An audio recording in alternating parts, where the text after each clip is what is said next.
Ya, selamat datang kembali teman-teman di perkuliahan online akuntansi keuangan menengah 1. Jadi mohon maaf karena videonya ini terlambat. Saya lupa kemarin bahwa saya akan menyajikan video ini, videonya baru saya susun. Oke, kita akan lanjutkan lagi pembahasan kita mengenai akuisisi, disposisi properti pabrik dan peralatan ya. Oke, kemarin kita sudah membahas mengenai kategori atau karakteristik ya, aktiva tetap ya. Ini digunakan dalam proses, artinya dia aktivanya bukan untuk dijual tapi untuk digunakan dalam kegiatan operasional. Yang kedua, dia memiliki umur atau jangka waktu penggunaan yang relatif lama ya. Relatif lama diukur dari lebih dari 1 tahun akuntansi. Kemudian dia merupakan subjek dari penyusutan atau biasa kita sebut depresiasi, dan dia memiliki substansi.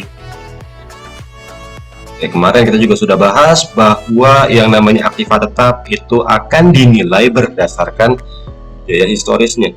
Jadi apa yang dicatat di dalam neraca perusahaan itu merupakan harga perolehan ketika aktiva tersebut diperoleh. Kemarin kita juga sudah bahas mengenai harga perolehan dari aktiva, yaitu tanah. Ya, di sini teman-teman bisa baca sendiri ya, bahwa harga perolehan tanah itu tidak hanya dari harga belinya saja, tapi meliputi beberapa biaya ya, biaya-biaya yang terjadi dengan kata kunci sampai tanah siap digunakan. Itu pula dengan bangunan, di mana kita sudah bahas bahwa bangunan itu bisa diperoleh dengan cara dibeli jadi, artinya perusahaan membeli bangunan yang memang sudah menjadi jadi bangunan gitu ya, tinggal digunakan, atau bisa juga membangun dari nol. Ketika biaya bangunan adalah bangunan yang diperoleh dengan cara dibangun sendiri, maka biaya yang akan dimasukkan ke dalam harga perolehan termasuk di sini adalah biaya produksinya ya, bahan baku, tenaga kerja langsung dan overhead, kemudian honor dari profesional, contoh arsitek, terus IMB.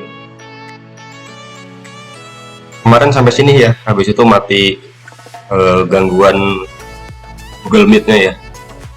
Selanjutnya adalah biaya peralatan. Ya, masih sama, kata kuncinya adalah sampai dengan peralatan siap digunakan. Ya, jadi di sini ada harga beli, lalu ada biaya pengiriman. Kalau biaya pengirimannya itu dilakukan dengan kesepakatan shipping point, di mana pembeli yang membayar biaya pengiriman. Kemudian asuransi perjalanan, ya, biaya pemasangan, perakitan, lalu ada biaya uji. Artinya di sini masih sama, biaya-biaya yang terjadi sampai dengan peralatan siap digunakan. Oke, untuk lebih memperjelas, di sini ada beberapa biaya-biaya. Teman-teman diminta untuk mengklasifikasikannya. Pengeluaran dan penerimaan berikut berhubungan dengan tanah, pengembangan tanah, dan bangunan yang diperoleh untuk digunakan dalam perusahaan bisnis ya. Oke, yang pertama, menandatangani utang wesel untuk bayar kontraktor. Dalam hal ini kontraktor berperan untuk membangun gedungnya. Oke, nah, penandatanganan wesel untuk bayar kontraktor kan masuk klasifikasi utang wesel. Kenapa nggak bangunan? Ya. Karena pada nomor A ini transaksi yang terjadi adalah kegiatan menandatangani wesel. Weselnya baru ditandatangani, belum digunakan untuk pembangunan. Ya. Nah, nomor 2, nah ini baru masuk. Hasil dari utang wesel tadi itu digunakan untuk pembayaran konstruksi. Sehingga di sini masuknya baru bangunan. Jadi bisa dibedakan ya, kalau misalnya baru ditandatangani itu belum masuk ke bangunan. biaya pembersihan dan penimbunan tanah. Ya, ini masuk ke dalam biaya tanah. Akan ditambahkan ke dalam harga perolehan tanah. Kenapa? Karena tanah tidak bisa digunakan kalau misalnya tanah tersebut belum dibersihkan dan masih berlubang, ya, sehingga perlu dibersihkan dan ditimbun. Ingat kata kuncinya, sampai tanah siap digunakan. Oke, kelalaian pajak real estate atas tanah ditanggung oleh pembeli. Masuknya juga tanah. Karena ini biayanya terjadi dalam proses tanah itu siap digunakan. Premi polis asuransi 6 bulan selama konstruksi berlangsung. Masuk bangunan. Namanya juga konstruksi, ya masuknya bangunan. Nah, nomor F, pengembalian premi asuransi 1 bulan karena ternyata konstruksi selesai lebih awal ya. Jadi di sini polis asuransinya lamanya 6 bulan ya, lamanya 6 bulan, tetapi baru 5 bulan bangunan sudah dipakai, sehingga yang 1 bulan sisanya itu dikembalikan. Apa yang harus dilakukan ketika perusahaan menerima pengembalian premi asuransi selama 1 bulan? Di sini klasifikasinya adalah mengurangi kos dari bangunan. Enggak ya, kira-kira? Yang E, dibebani asuransi 6 bulan. Artinya kan biaya untuk bangunan bertambah 6 bulan. Ternyata premi asuransi 6 bulan tersebut kembalikan 1 bulan, kelarnya lebih cepat, sehingga pengeluaran atau pengorbanan yang dibutuhkan perusahaan untuk mendapatkan bangunan tidak sebesar awalnya. Awalnya kan 6 bulan kosnya, kemudian dikembalikan, sehingga di sini ada pengurangan kos dari bangunan sebesar premi asuransi selama 1 bulan yang dikembalikan. Honor arsitek atas bangunan, ya jelas ini masuk ke dalam bangunan. Harga pokok real estate yang dibeli untuk lokasi pabrik. Harga pokok real estate yang dibeli untuk lokasi pabrik. Yang mana di situ tanah $200.000 dan bangunan $50.000. Masuknya ke tanah. Lokasi sih ya. Biaya komisi untuk agen real estate masuk tanah, ya, berhubungan dengan tanah. Pemasangan pagar di sekeliling tanah. Kira-kira masuk mana? Masuk ke pengembangan tanah. Kenapa nggak masuk tanah? Kira-kira kenapa nggak masuk tanah? Tanah itu bisa digunakan, bisa sudah siap digunakan tanpa harus adanya pagar. Paham ya? Karena kan kata kunci kita adalah sampai dengan tanah siap digunakan. Tanpa adanya pagar, tanah sudah bisa digunakan. Sehingga biaya pemasangan pagar ini tidak dimasukkan ke dalam biaya perolehan tanah. Biaya perataan dan pembongkaran bangunan. Kira-kira masuk tanah. Kenapa masuk tanah? Karena tanah tidak bisa digunakan kalau di atasnya masih berdiri bangunan lama. Sehingga biaya pembongkaran bangunan lama itu akan dibebankan ke dalam harga perolehan tanah. Ya kan, tadi kan bangunannya dihancurin, bangunannya dihancurin, dibongkar pada transaksi K. Pada transaksi L, puing-puing bangunan yang tadi dihancurkan itu berhasil terjual. Penerimaan dari hasil penjualan sisa bangunan yang dihancurkan tadi ini akan mengurangi kos dari tanah. Bisa dipahami ya.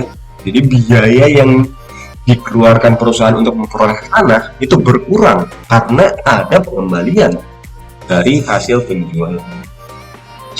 Kemudian yang M, biaya pembangunan dan lahan parkir dan jalan masuk. Ini masuk ke dalam pembangunan tanah. Kenapa nggak tanah? Sama seperti yang huruf J. Karena tanah sudah bisa digunakan tanpa harus memiliki lahan parkir.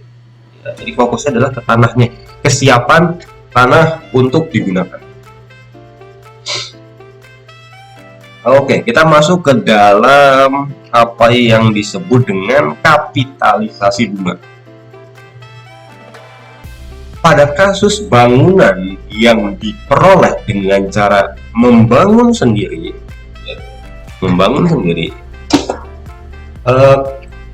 pendanaan, pendanaan untuk pembangunan itu seringkali berasal dari dana eksternal, yaitu dari utang. Perusahaan berutang untuk membangun gedung. Yang namanya hutang pasti menimbulkan bunga. Nah, pertanyaannya adalah apakah bunga yang timbul dari utang yang digunakan tadi pembangunan gedung, bunga tadi apakah dimasukkan ke dalam kos bangunan atau tidak? Ya. Nah, para ahli berdebat tentang bunga ini. Apakah harus dimasukkan ke dalam kos bangunan? Tidak. Ada pihak yang mengatakan bahwa bunga itu tidak perlu dibebankan. Tidak perlu dibebankan ke dalam kos bangunan. Biar saja dia tetap menjadi biaya bunga biasa. Perlu dimasukkan ke dalam bangunan. Ada juga yang mengatakan bahwa semua bunga itu harus dimasukkan ke dalam kos bangunan atau disebut dengan kapitalisasi. Ada yang bilang bunga biarlah tetap menjadi beban bunga. Ada yang mengatakan semua biaya termasuk bunga harus dikapitalisasi. Nah, GAAP atau Generally Accepted Accounting Principle, bahasa Inggrisnya, bahasa Indonesianya prinsip akuntansi berterima umum, ini di tengah-tengah dia berpendapat. Pendekatan dia di tengah-tengah. Yang kita gunakan juga yaitu mengkapitalisasi bunga kapital yang muncul selama konstruksi. Maksudnya gimana? Jadi gini, yang namanya utang itu punya jangka waktu. Nah, bunga itu biasanya terjadi selama jangka waktu tersebut. Katakanlah utangnya 10 tahun, maka bunga akan terjadi selama sebanyak 10 kali tiap tahunnya pembayaran bunganya. Nah, ternyata bangunan tadi yang dibangun dari utang itu berhasil selesai selama 7 tahun. Sedangkan utangnya jangka waktunya 10 tahun. Maka ada 3 tahun. Ya, ada 3 tahun di mana bangunan sudah jadi, tapi utangnya masih jalan. Nah, menurut GAP, bunga yang dibebankan dimasukkan ke dalam kos bangunan adalah bunga selama bangunan tersebut dibangun, selama konstruksi. Artinya selama 7 tahun. Bunga yang terjadi selama 7 tahun boleh dibebankan ke dalam kos bangunan. Tetapi bunga 3 tahun berikutnya itu akan diakui sebagai biaya bunga biasa. Ini paham ya? Nah, kita akan mempelajari ini. Bagaimana caranya mengkapitalisasi bunga yang terjadi selama konstruksi.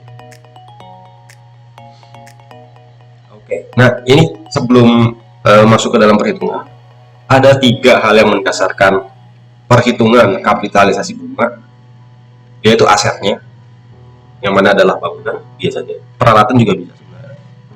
Kemudian periode kapitalisasi dan jumlah yang dikapitalisasi.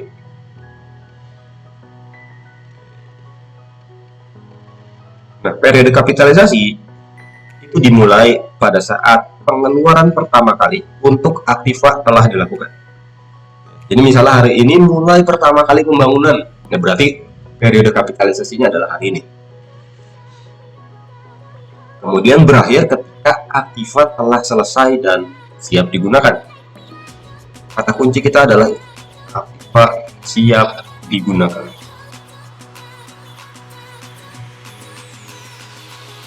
Nah, ketika kita mengkapitalisasi, kita akan mencari yang namanya bunga aktual, yaitu bunga yang terjadi atau yang ditimbulkan dari utang seluruhnya. Kemudian adalah bunga yang dapat dihindarkan. Dihindarkan dari apa? Ingat, kalau kapitalisasi berarti biaya bunga itu akan ditambahkan ke dalam kos bangunan. Ya, jadi bunganya akan dicatat sebagai bangunan. Nah, maksudnya bunga yang dapat dihindarkan adalah bunga tersebut dapat dihindarkan dari pencatatan dia sebagai biaya bunga. Ya. Yang mana dia akan masuk ke dalam kos bangunan. Tidak dicatat sebagai biaya bunga. Itu adalah kapitalisasi. Kenapa sih kalau misalnya memang bunga dicatat sebagai biaya? Kalau misalnya bunga dicatat sebagai biaya, kita ingat biaya itu akan masuk ke dalam laporan laba rugi. Semakin tinggi biaya, maka akan semakin rendah laba yang diperoleh. Jadi semakin banyak biaya bunga, maka semakin kecil laba yang diperoleh. Sehingga di sini penting untuk dilakukannya kapitalisasi. Oke, kita langsung ke dalam contoh soal. Ya. Shala Company menandatangani kontrak dengan Favor Construction untuk membangun sebuah bangunan dengan nilai $1.400.000. Ini adalah biaya bangunannya. Biaya bangunan tersebut akan dibangun di atas tanah yang memiliki harga pokok 100.000. Nah, jadi biaya tanah dan bangunan totalnya adalah $1.500.000. Tanah tersebut dibeli dari kontraktor, jadi dibeli dari si Favor ini dan dimasukkan ke dalam pembayaran pertama. Ya, jadi pada saat pembayaran pertama ini termasuk ya, include dengan pembayaran tanahnya $100.000. Nah, bangunan tersebut akan dibangun dengan cara menandatangani wesel khusus yang digunakan untuk pembangunan. Ya, di sini weselnya 3 tahun, bunganya 15%, sebesar 750.000. Kita dari sepintas aja kita tahu kalau wesel ini pasti nggak bakalan cukup untuk membiayai pengeluaran sebesar 1.500.000. Nah, untuk menutup itu digunakan utang lainnya, yaitu wesel 5 tahun, bunga 10%, 550.000, dan menjual obligasi bunga 12% dengan nilai 600.000. Lalu pertanyaannya adalah perbedaannya apa sih wesel yang ini dengan wesel yang ini? Wesel senilai 750 ini ditandatangani, disepakati, ini khusus untuk digunakan dalam pembangunan gedung tersebut. Jadi sengaja menandatangani wesel yang tujuannya adalah pembangunan gedung. Sedangkan utang lainnya ini, dan bisa wesel, bisa obligasi, ini adalah kewajiban-kewajiban lain perusahaan yang mana pada saat kesepakatan peminjaman tersebut belum atau tidak dikhususkan untuk pembiayaan bangunan. Jadi ini utang lainnya. Perusahaan ini utang, kebetulan masih ada sisa gitu kan. Nah, ini digunakan. Jadi ini khusus untuk bangunan, ya, dikhususkan untuk bangunan. Yang ini utang lainnya. Pengeluaran yang terjadi, ya, pengeluaran yang terjadi selama 1 tahun ini adalah sebagai berikut: Januari, tanggal 1 Januari, tanggal 1 Maret, 1 Mei, dan 31 Desember, sehingga totalnya adalah 1.500.000.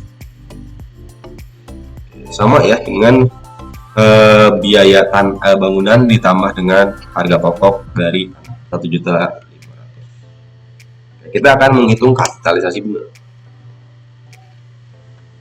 Yang pertama dilakukan adalah mencari akumulasi pengeluaran rata-rata tertimbang.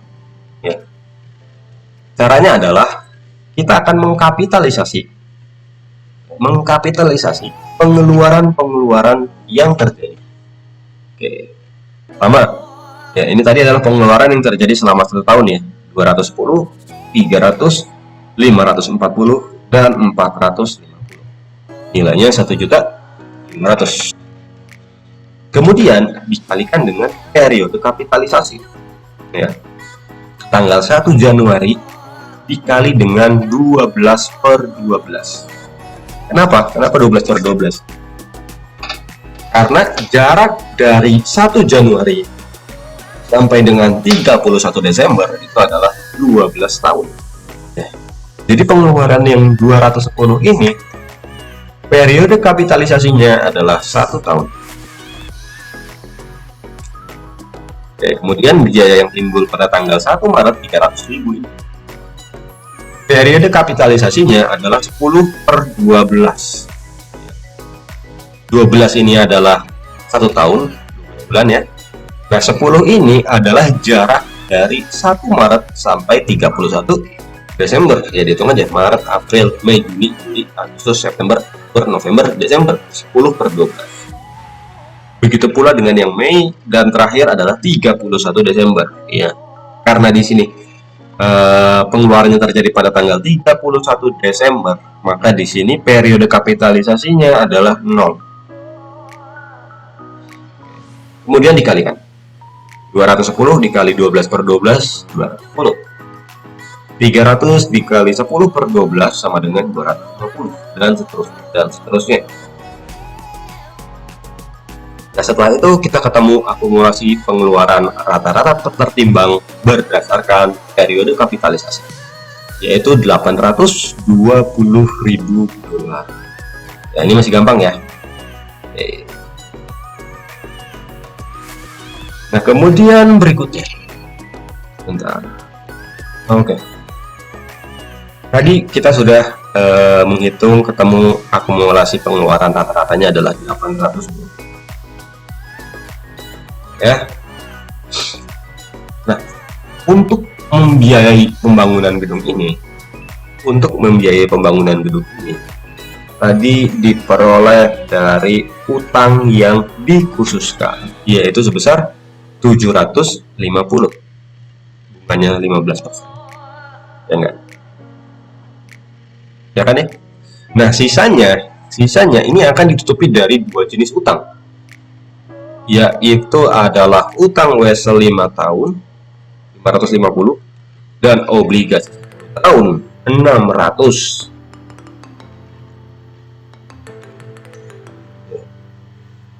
Nah, tadi kita menghitung biaya adalah 820. Nah, pertama biaya yang digunakan ya. Pertama, utang yang digunakan untuk menutup biaya ini adalah utang yang berasal dari wesel yang dikhususkan untuk pembangunan, yaitu 750. Nah, ini berarti masih ada selisih 70.000 yang harus ditutup. Nah, 70.000 inilah yang ditutup dari 2 jenis utang yang tadi. Oke, paham ya? Nah, karena utangnya ada dua, bunganya berapa yang akan digunakan? Ini kita tahu ada 2 bunga. Yang satu 10%, yang satu 12%. Kita akan menghitung nih. Kita akan menghitung suku bunga yang akan digunakan. Oke, ini di sini ada 2 jenis utang. Utang wesel 10 tahun dan obligasi 12 tahun. Dengan pokok masing-masing 550 dan 600. Ya, oke. Bunganya untuk yang wesel adalah 10%, ya, atau dengan kata lain 55.000 dolar. Sedangkan untuk yang obligasi adalah 72.000. Paham ya? Nah, kemudian ini dijumlah antara kedua jenis utang tadi, wesel dan obligasi. 550 ditambah 600 ketemu 1150. Oke, ini adalah pokok dari kedua jenis utang. Begitu pula dengan jumlah bunganya. 55 ditambah 70 ketemunya 100. Ya, seperti itu. Nah, kemudian ketika sudah ketemu jumlah pokok dan jumlah bunga, kita akan mencari suku bunga rata-rata, yaitu rumusnya adalah total dari bunga dibagi total dari pokok. Ini bunganya 127, pokoknya adalah 1.150, 127 dibagi 1.150, ketemunya 11,04%. Nah, inilah yang akan digunakan sebagai suku bunga untuk yang 70.000 tadi. Sisanya 70.000.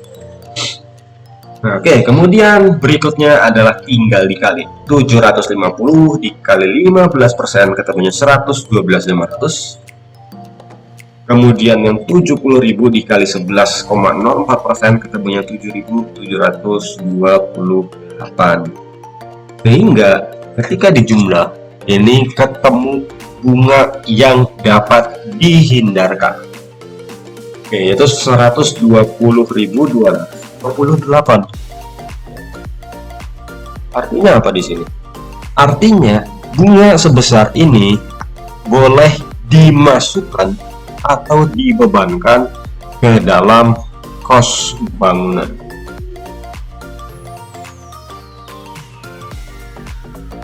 Sekarang kita jurnalnya dulu. Sebelum kita menghitung jurnal, pertama-tama kita akan menghitung bunga aktual, yaitu besarnya bunga yang sesungguhnya terjadi dari ketiga jenis utang yang digunakan. Untuk wesel konstruksi tadi segini 750 dikali 15%, 112.500. Wesel 5 tahun ketemu 55.000, obligasi 10 tahun 72.000. Sehingga bunga yang sesungguhnya terjadi adalah 239.500. Bunga yang sesungguhnya terjadi untuk pembangunan konstruksi, untuk konstruksi bangunan. Nah, tapi tidak semua bunga ini diakui sebagai biaya bunga. Bagian diakui sebagai penambah kos dari bangunan. Oke, kita pertama menjurnal dulu pada tanggal 1 Januari ya. Pada tanggal 1 Januari ini ada pengeluaran sebesar 210. Yang mana 100.000 adalah harga pokok dari tanah. Ingat, tanah akan dimasukkan ke dalam pembayaran pertama ya. Jadi 210 ini di dalamnya sudah termasuk biaya tanah 100.000 ya. Tanah di debit 100.000, bangunan ini nggak usah ditulis juga nggak apa ya, konstruksi DP nya nggak usah. Jadi bangunan itu 110 dapat dari mana? Dari selisihnya tadi. Pengeluarannya adalah 210, 100-nya adalah tanah, berarti sisanya masuk ke akun bangunan. Tanggal 1 Maret ya, di situ tanah sudah dibayarkan, sehingga biaya 300 tadi langsung saja diakui sebagai kos bangunan. Bangunan di debit, kas di kredit. Tanggal 1 Mei juga bangunan dan kas. Tanggal 31 juga bangunan dan kas sebesar pengeluaran yang terjadi. Nah, pada akhir tahun dilakukan pembayaran bunga. Tapi ingat, tidak semua bunga itu masuk ke dalam beban bunga atau biaya bunga. Sebagian tadi sudah kita hitung, itu akan ditambahkan ke dalam kos bangunan, atau dengan kata lainnya adalah kapitalisasi. Oke. Bunga aktual yang terjadi ini adalah 239.500. Itu adalah pengeluaran yang dilakukan oleh perusahaan berupa kas. Bunga yang dapat dihindarkan yang masuk ke dalam bangunan tadi 128, masukkan ke dalam biaya bangunan 120.228. Sedangkan Sisanya selisihnya baru diakui sebagai biaya bunga 119.272. Dengan demikian, nilai bangunan yang nanti dicatat dalam neraca perusahaan itu akan semakin besar karena di sini ada kapitalisasi bunga, dan biaya bunga yang akan dibebankan dalam laporan laba rugi juga tidak sebesar bunga aktual. Ya, laba yang dihasilkan itu akan lebih besar. Nah, kira-kira seperti itulah materi untuk akuisisi dan penilaian properti, pabrik, dan peralatan. Oke. Nah, untuk teman-teman yang absen, untuk absensi silakan teman-teman nanti diisi absensi dari link yang nanti saya akan berikan di atas. Itu silakan absen. Kalau sudah absen berarti aman. Nah, sebenarnya di sini saya masih ada satu lagi. Terakhir itu adalah latihan. Silakan teman-teman, kalau misalnya mau dikerjakan boleh, enggak juga nggak apa-apa. Jadi ini bukan wajib ya. Cuma karena yang namanya akuntansi membutuhkan pelatihan terus-menerus. Jadi supaya lebih memantapkan, di sini ada latihan. Sama seperti tadi terkait dengan kapitalisasi bunga. Saya rasa untuk perkuliahan mengenai akuisisi dan disposisi properti, pabrik, dan peralatan saya cukupkan. Terima kasih atas perhatiannya. Sampai jumpa di lain kesempatan.